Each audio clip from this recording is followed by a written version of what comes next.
Today, I'll explain the parents of the most popular One Piece characters. Do you know who Zoro's parents were? What about Nami's, Frankie's, or Shanks? Well, we'll cover all of those in this video, but let's first start with Luffy, who is the son of Monkey D. Dragon and an unnamed woman. We'll talk more about Luffy's mom in a bit. For some reason, Dragon decided not to raise Luffy himself and gave the boy to Garp at a very young age. This was likely because his role as the leader of the Revolutionary Army would put Luffy in constant danger, which isn't something he wanted for his son. The first time we saw Dragon in the series was during Loguetown, when he saved Luffy from Smoker. Since then, he himself hasn't really been active. But considering that he has earned the title of the world's most wanted man, he is definitely much more dangerous than he looks. Now, as far as information about Luffy's mom goes, nothing has been officially revealed. But come on, this is the main character's mom we're talking about, so of course she's going to be an important character at some point, right? Well, there are countless theories about her, ranging from something normal like she was a regular Marine, to crazy ones like Crocodile being Luffy's mom.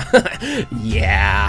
However, Oda stated in an interview a long time ago that Luffy's mom is alive, but completely unimportant to the story, so she will most likely never appear. So my best guess would be that she is just a regular woman Dragon had a brief relationship with at some point during his journey. Dragon definitely wasn't a great father, but at least he saw his son in person, which can't really be said for Usopp's dad. You see, Usopp's parents are Yasopp and Banchina, and while Banchina was pregnant, Yasopp decided to leave her to follow his dream of becoming a great warrior. He did become one of the top officers of the Red Hair Pirates, but he completely forgot about his family. His crew even visited East Blue 10 years ago, but Yasopp still didn't think to check on Usopp and his wife. While Usopp was still a child, he looked after Banchina and tried comforting her by telling her made-up stories about Yasopp returning to the village, which is how his lying habit started. We don't know much about Banchina other than she passed away at some point while Usopp was still a kid. However, what's surprising is that neither she nor Usopp were mad at Yasopp for leaving them, with Usopp still looking up to him. There are still 20 different parents left to cover, and let's continue with Ace. He is the son of the Pirate King Gol D. Roger and Portgas D. Rogue, but he doesn't really accept Roger as his father, which is why he carries his mom's last name. He also found his father figure in other characters like Garp and Whitebeard. Roger was undoubtedly the most successful pirate of his era, leading the only crew that made it to the final island of the Grand Line. Considering how big of a threat Roger was to the world government, it's understandable that once he turned himself in, they spent 9 months looking into every woman who had a connection to Roger in order to make sure he wouldn't have any children. One of those women was Rogue, who carried Roger's child. We have absolutely no information about how the two met, but what's interesting about Rogue is that she somehow managed to hold Ace in her womb for 20 full months before giving birth. She died immediately after, but her actions cleared Ace of any suspicion of being Roger's son, which allowed him to lead a normal life. Well, sorta. And even though Ace didn't have a good reason to hate Roger, the hate Sabo's parents get is completely valid. Outlook III and Did It are the nobles of Goa Kingdom, and the only thing they wanted out of their son was for him to maintain the family's reputation. Sabo hated everything about the nobles and their lifestyle, and preferred to play out in the trash heap with Ace and Luffy. This prompted his parents to adopt Steri and craft him into a perfect son. This way of parenting was what drove Sabo to escape the island and get almost killed by a celestial dragon. As you could guess, Sabo's apparent death didn't faze his parents at all. This is because they were too busy preparing their new son for an arranged marriage to boost their image. While we don't know how Outlook and Did It are doing now, we know that Steri became the king of Goa Kingdom, so it looks like they got what they wanted in the end. Judge Vinsmoke and his wife Sora are the parents of Sanji, and their relationship is pretty complicated. Judge is a ruler of the Germa Kingdom, but he is also a scientist who used to work with some of the greatest minds the world has seen in a group called MADS. Using his knowledge and technology, he started experimenting on his soon-to-be quintuplets to turn them into emotionless superhumans. Sora, Sanji's mom, was against this, but couldn't stand up to Judge, so she started taking medicine in secret to combat these modifications. Thanks to the medicine, Sanji ended up being the only child to be born normal, while his other 4 siblings turned out just how Judge wanted them to be. After giving birth, Sora lived for a few more years before dying due to the side effects of the medicine she took.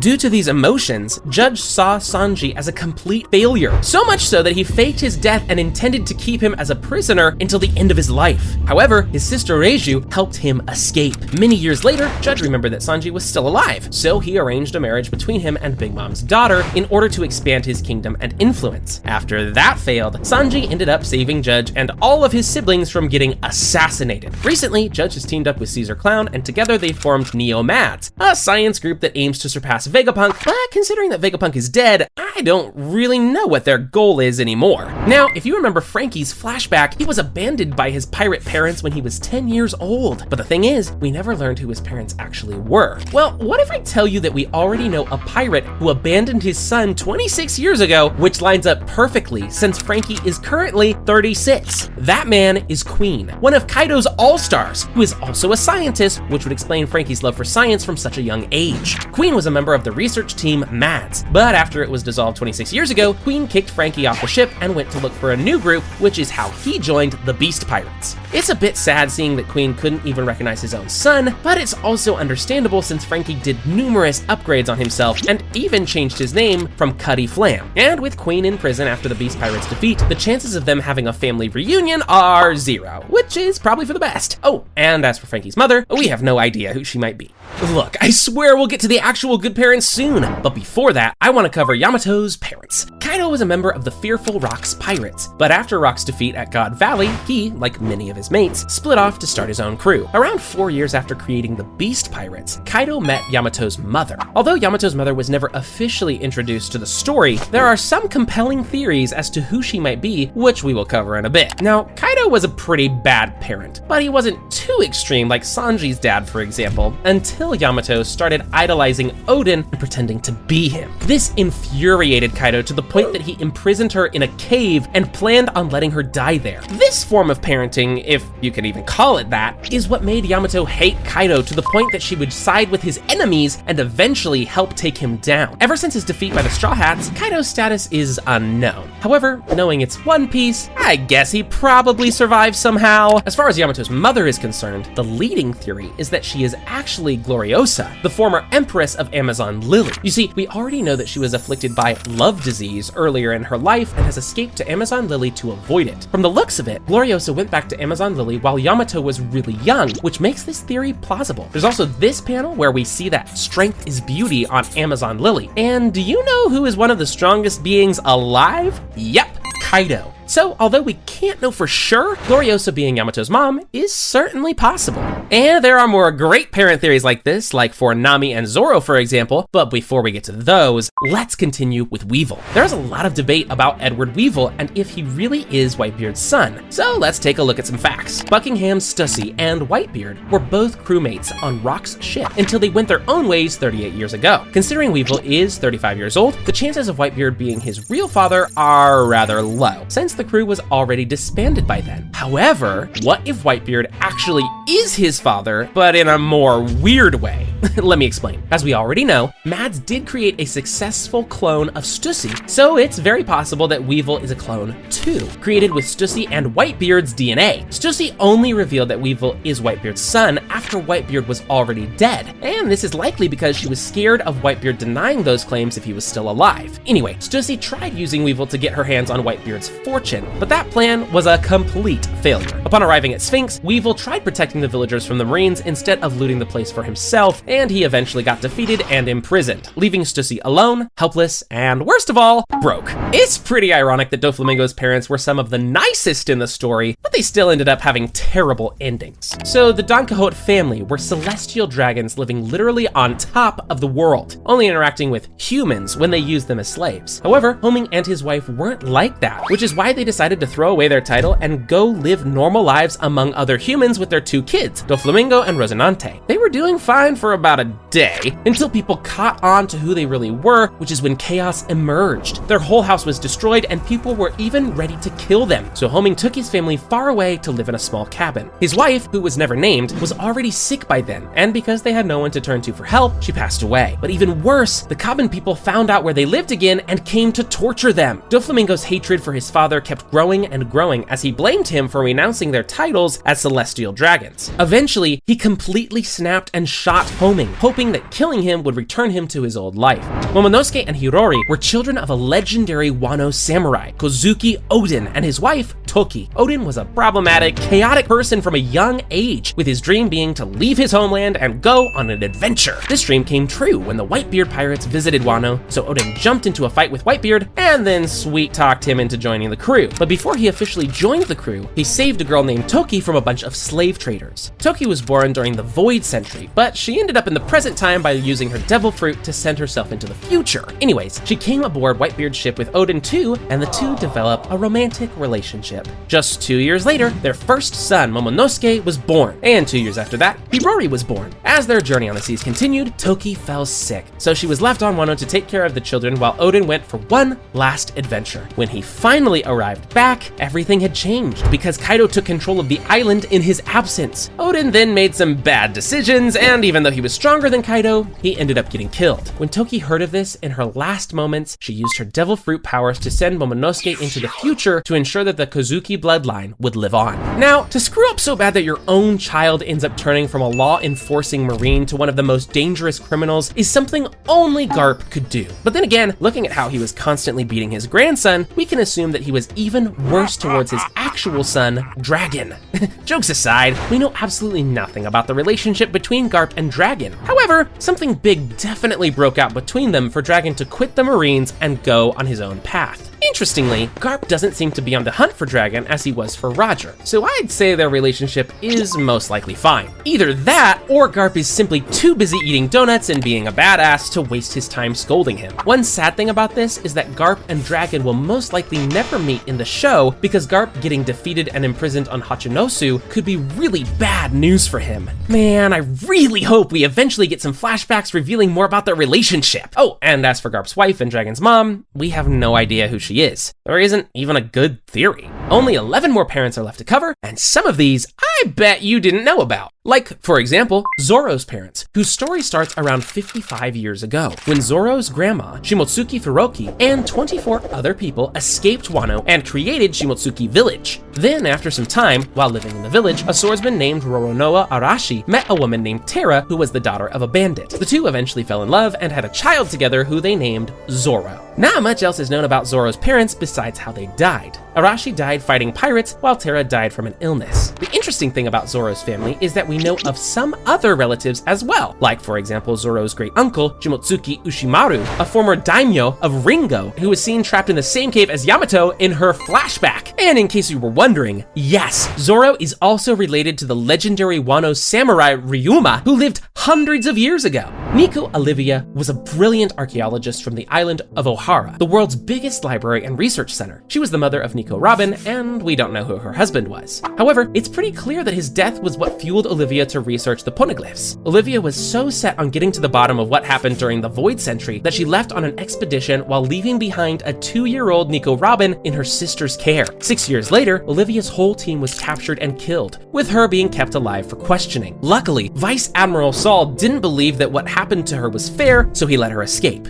Immediately after, Olivia had to race the world government to Ohara to warn her fellow researchers to evacuate the island. However, the Marines in CP9 were right behind her and soon surrounded the island, initiating a buster call. Olivia had a brief reunion with Robin and was happy that she also decided to become an archaeologist. But she had to make a tough choice to send Robin away so soon after finally getting to see her in order for her to stay alive. Ultimately, Olivia died during the buster call, spending her final moments with the other researchers in the library, trying to preserve as many books as possible.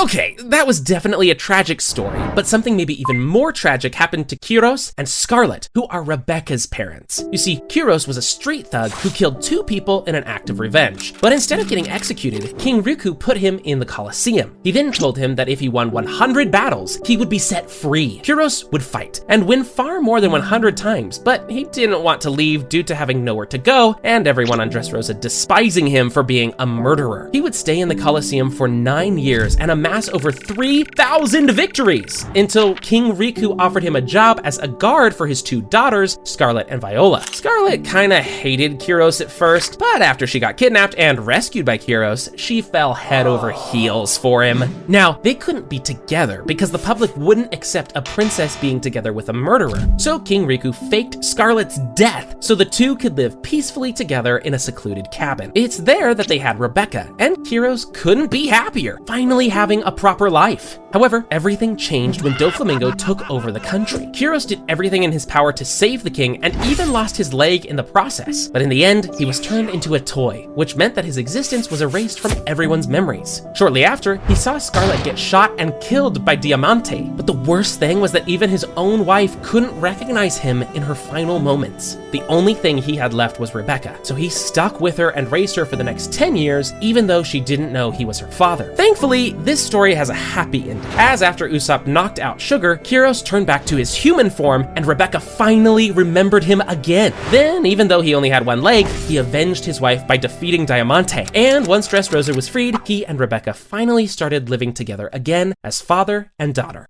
Now, Law's parents didn't get much attention in this flashback, but I still think it's important to mention them. Law's father and mother raised him and his sister in Flevance, the White City. And from what little we get to see of this family, they all lived a very nice life together. Law's dad was apparently the best doctor in the country, and his mother was also a doctor working in the same hospital. This meant that Law had two parents who could teach him medicine, something he was interested in from a young age. After some time, Whitelead, the ore that was only mined in Flevance, was revealed to cause a deadly disease. This turned the entire country upside down, with all of the bordering countries closing their borders or even going to war with Flevance to prevent the disease from spreading. Instead of trying to escape, Law's parents stayed at the hospital to try and treat as many people as they could. But unfortunately, the hospital came under attack and both of them were killed. The saddest thing about this whole story is that this disease was later revealed to be non-contagious, meaning that most of the senseless killings in Flevance that day could have been avoided. Next up are Shirahoshi's parents, King Neptune and Queen Otahime. They were the rulers of Ryugu Kingdom on Fishman Island, and besides Shirahoshi, they had 3 more children, Fukaboshi, Ryoboshi, and Manboshi. Otahime's goal was to immigrate the fishmen to the surface so they could live under the sun. Humans and fishmen both hated each other, so making her whole nation agree on this was something she worked on for many years, often holding speeches about how good it would be to live on the surface and how not all humans are bad. A golden opportunity presented itself when a celestial dragon, Don Quixote Mjosgard, crash-landed into Fishman Island. After saving his life, and after a few days of negotiating, Otahime finally made him support the Fishman immigration. Just as everything was going perfectly, the petition box was suddenly burned and Otahime was assassinated by Hody Jones. Hody did this as he hated humans and didn't want this deal to go through. Afterward, King Neptune was left to rule the country alone, and what's more, he had to basically imprison Shirahoshi for her own safety because a crazy maniac kept throwing axes at her. After encouragement from Luffy and Jinbei, Neptune and Shirahoshi finally attended the reverie, which brings the whole country one step closer to living on the surface, just like Orihime wished. Nefertari, Cobra, and Titi were the king and queen of the kingdom of Alabasta and also the parents of Vivi. Now, Titi died when Vivi was very little, so she basically doesn't appear in the story. The only thing we know about her is that Vivi looks exactly the same as she did when she was her age. We can also assume that she played a role in raising Vivi to be so brave and loyal to her country. This later paid off when Crocodile took over the country and Cobra was helpless, while Vivi went alone to find help and fix everything. As for Cobra, he was a good man who cared for his kingdom and people even after their rebellion, knowing that they only did what they thought was best for Alabasta. Also, Cobra was related to someone called Nefertari D. Lily, which makes both him and Vivi the descendants of the D clan. Anyways, Cobra deeply respected Vivi and believed that she would be a great ruler of Alabasta one day, but that day came sooner than he expected. You see, during the reverie, Cobra had some questions that had been bugging him, and because he likes to know the truth, he decided to ask the 5 elders if they knew anything. This mistake eventually cost him his life, as Imu and the elders thought he knew too much. In his last moments, Cobra sacrificed himself to save Sabo and asked the boy to deliver his final message to Luffy, which is that the entire Nefertari family bears the initial D. Only 5 more characters are left, and I can't wait to tell you guys the theory about Nami's parents. But let's first quickly go over Big Mom. Big Mom's parents were never named, and we don't know anything about them. The only thing we know is that they abandoned her on a dangerous island while she was only 5 years old. And although that seems heartless, they had good intentions, as they knew they couldn't take take care of her due to her size and behavior. Plus, they knew Mother Carmel would take Lin in and probably give her a better life than they ever could. That eventually did happen, although Carmel proved to be an even worse parent to Lin as she only wanted to sell her to the world government to make money. If you watch the newest One Piece movie, you know that Uta is Shanks' adoptive daughter, and although we've never seen her in the anime so far, she is actually confirmed to be canon. Uta's real parents were both killed by pirates, and she was taken by them as treasure when she was only 2 years old. But thankfully for her, Shanks and his crew attacked those same pirates, which resulted in them unknowingly adopting Uta after taking their treasure. Uta would cry a lot as a baby, so Shanks would often sing in order to calm her down, which could also be where her love for singing started. Overall, Shanks was a caring dad to her and even offered her the chance to go to the music island, Elagia, and have more people hear her voice instead of just singing on a pirate ship, which she declined. After unknowingly unleashing Tot Musica and killing almost everyone on the island, Shanks decided to lie to her and have her believe that it was his doing, so she wouldn't start hating herself and abandon singing. Even after Uta imprisoned thousands of people inside a fake world, Shanks still accepted her as his daughter and was ready to fight 2 admirals at the same time to defend her. It's important to note that not all events regarding Uta's story are considered canon, and Oda never confirmed which events really happened and which didn't. Speaking of Shanks, the recent chapters of One Piece finally confirmed the theory that he is the son of 𝗕𝗲𝗄𝐿. Now, 𝗕𝗲𝗄𝐿 isn't just any celestial dragon, but the leader of God's Knights and also one of the new 5 elders. Now, for some reason, during the God Valley incident, Shanks was left in one of the prize chests. We didn't yet get an explanation as to why he was left there, but there are some theories. One theory is that Garling hid Shanks there from Rock Pirate's attack. Or maybe he was put there as a surprise for Garling since everyone knew he was going to win the competition. Whatever the case, Shanks ended up getting accidentally picked up by the Roger Pirates in a very similar manner to how he found Uta. After growing up and finding out that he is a celestial dragon, Shanks returned to Merijoa where he met his family for the first time.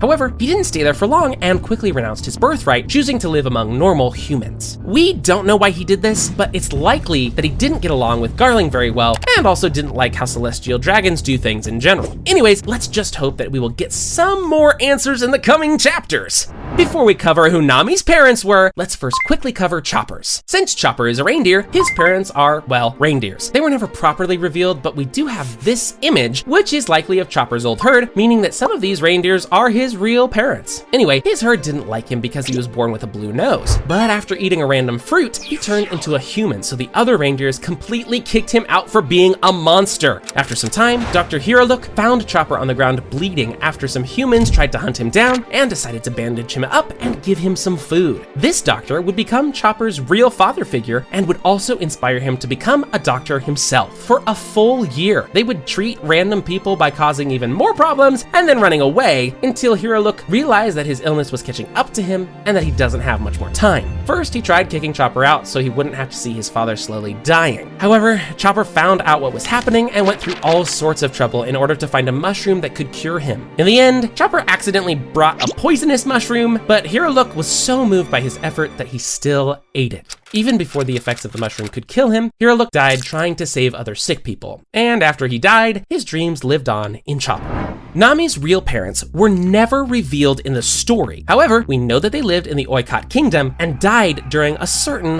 war. We'll talk a bit more about Nami's biological parents soon. Anyways, on one of her missions, a marine, Belle-Mère, came to the kingdom and ended up wounded on the battlefield. However, just as she was about to die, a child named Nojiko walked up to her holding a baby Nami. Seeing them, Belle-Mère mustered up the strength to carry the 2 kids back to Kokoyashi village and give them a new life. Afterwards, she quit the Marines and decided to spend her life raising the girls in a house on the outskirts of the village. They didn't have much money, but by eating only tangerines, Belle-Mère could save up enough for a living. Or at least she could, until the Arlong pirates invaded the village, demanding a large amount of money for each person living there. Belle-Mère could have hidden Nami and Nojiko in order to pay a smaller fee and pull through, but she couldn't bring herself to lie about not having kids, so she used her money on the girls, knowing that it would lead to her death.